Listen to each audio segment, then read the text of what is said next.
You can still learn to love me. Hindi ko alam, Vince. I'll be patient.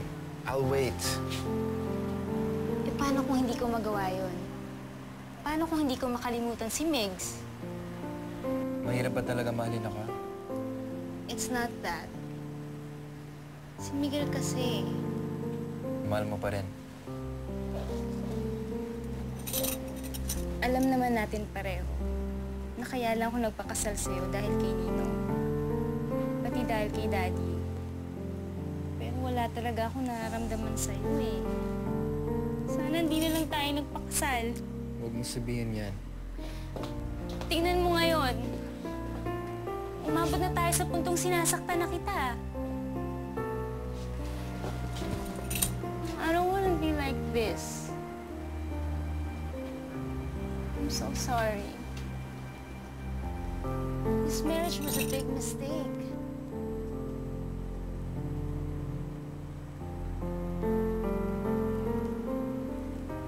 Hoy, Ems, are you sure alis ka na talaga?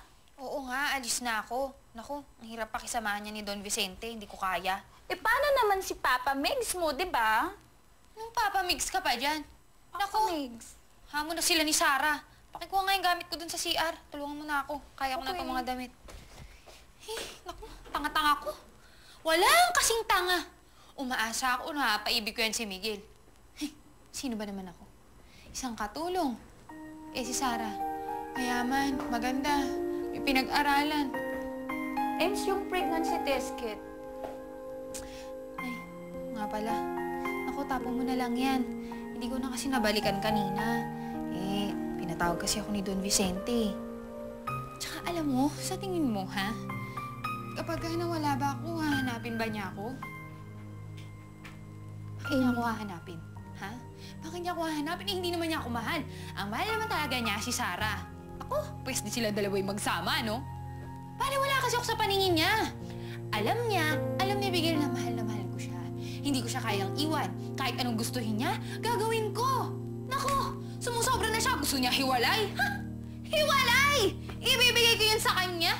Pakayabang. Emily? Ano ba? Emily ka na Emily dyan eh! Sigurado ka ba talagang makikipaghiwalay ka na kay Papa Migs? Oo! Naghiwalay ako. Bakit ba? Eh kasi naman, oh, tingnan mo. Positive. Anong positive? Buntis ka. But what am I saying?